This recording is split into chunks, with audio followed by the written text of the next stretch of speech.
The first thing I do for my evening routine is I just close up all of the windows and anything where anybody could see in, because although I have tinted windows, whenever it's dark outside and light in here, you can see in. Today while I was driving, I just kind of cracked a few of them so that my plants could get light.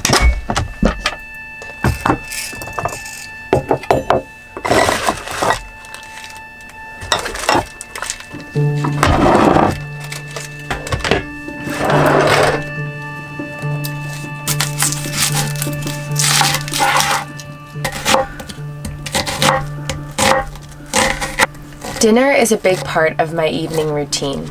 If you know me, you know that I'm a total foodie. I love cooking and I love eating. And when I cook for other people, I put a lot of love and intention into the food. I try to imagine loving kindness going into the food, as well as healing and positivity, but I often find that I neglect to show up with that same love and intention when I cook for myself. And I think this shows up in other areas of my life too. It's easier for me to take care of others than it is to take care of myself. It's easier to tell other people not to be so hard on themselves, but at the same time hold myself to an impossibly high standard. So tonight, as I cooked my meal, a buffalo veggie wrap, I decided to cook with intention. The same intention I would have if I cooked for someone else. I listened attentively to how the garlic sounded when I took off its peel, how the broccoli sounded being cut, how the kale felt when I massaged it in olive oil, and I also imagined the origins of these foods. Who farmed them? How long did they take to grow? What type of plant did they grow on? What type of chemicals were they sprayed with? One thing that became apparent when I first went vegan 5 years ago is how detached we are from the processes of how we get our food. Cutting animal products out of my life became a big priority of mine because of the sheer scale of the injustice. The 72 billion animals that are killed each year, the fact that animal agriculture is one of the leading causes of climate change and is responsible for more greenhouse gas emissions than the combined exhaust from all transportation, the fact that animal agriculture is the leading cause of species extinction, ocean dead zones, water pollution, and habitat destruction. But sometimes I wonder what the processes of other industries look like, and how little I probably know about them. Like, if I were the only human on Earth that survived some sort of crazy apocalypse, and I were faced with the task to rebuild civilization as we know it, there are so many things that I just would not be able to give any insight on. Like, how do you pave a road, or build cellular towers, or grow crops, or build a computer or a car?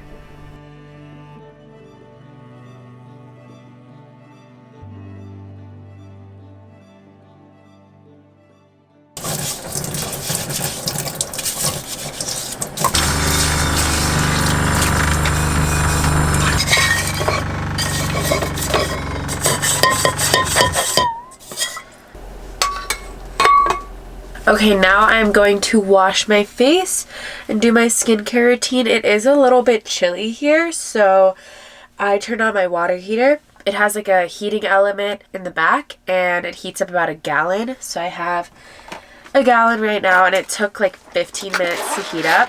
So not long at all. I actually usually do it when I'm driving. I am using Tatcha for my face wash, and then this kind of like cheap thing that I got recently that you just like put on your face, and it, you know, you know what this is.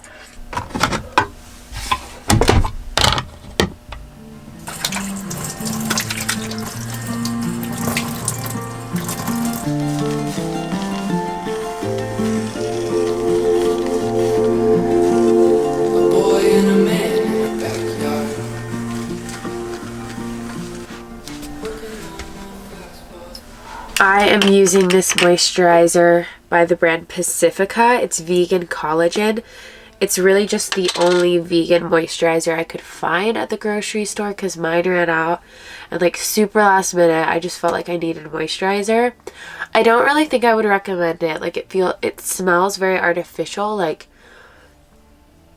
I don't know what it smells like. Just like Victoria's Secret or Bath and Body Works, and I personally don't really like that. So I guess if you like that, you might like this. This is another thing in my little bag that I think is pretty cool. Tori's mom gifted it to me.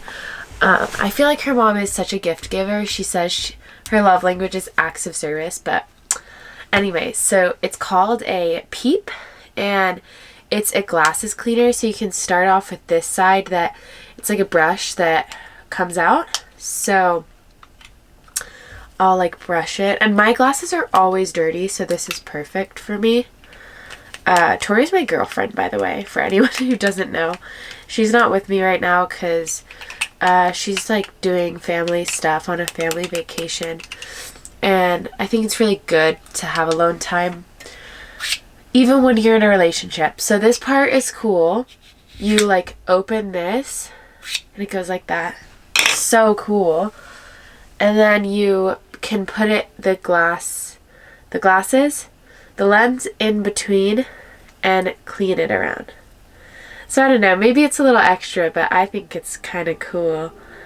So it's called a Peep. I'll leave it linked down below. Part of me wants to make a tea because it's like, it feels like basically zero effort. So I might do that right now. Yet another sleepless night. Don't wanna leave the sheets. The world can't wait for me.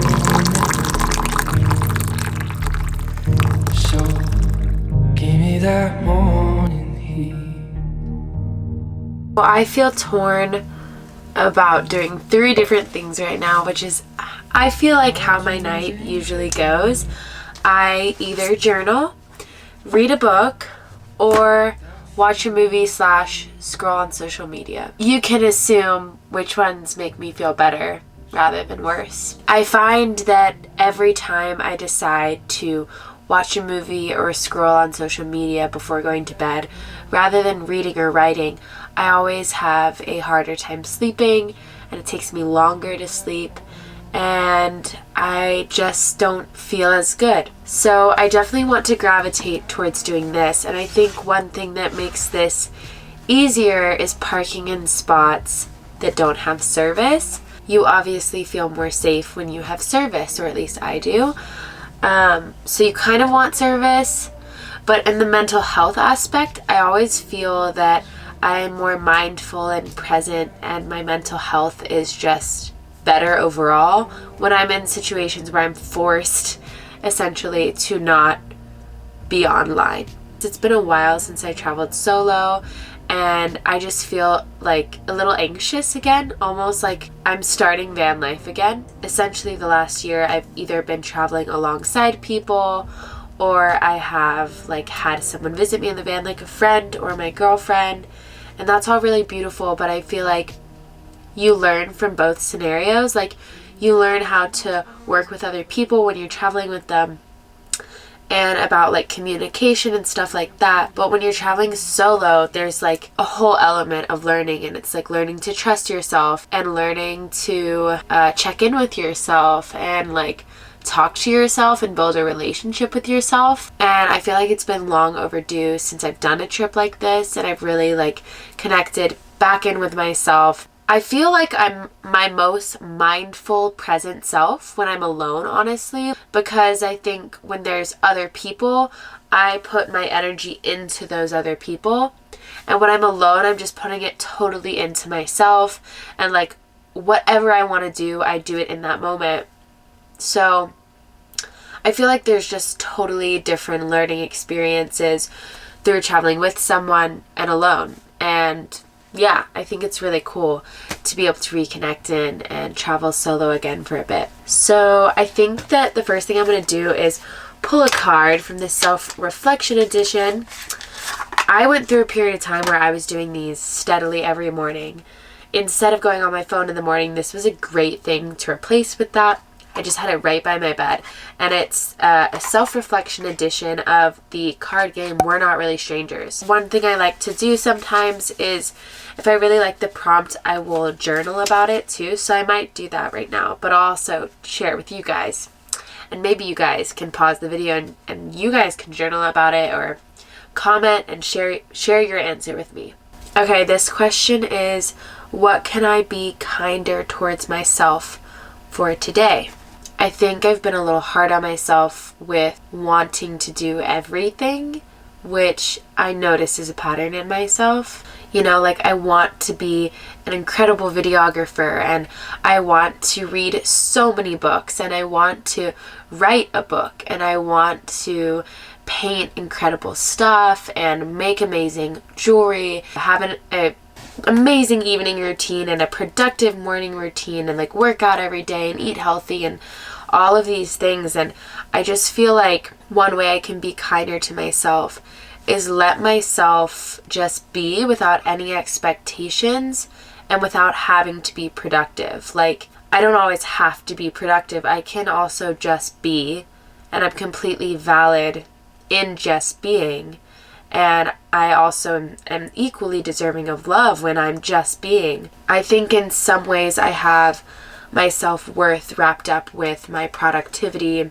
And I think that's a product of my mom in a way, because she's extremely productive and has always kind of like drilled that into me, essentially. Yeah, I think that today and every day, recently anyways, I can be more kind to myself by just giving myself grace to be and to remind myself that I'm worthy of love, even if I'm not doing anything.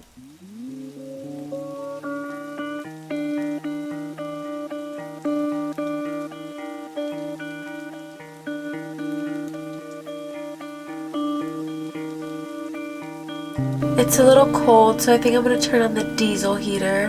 My diesel heater is right here, and I just press it.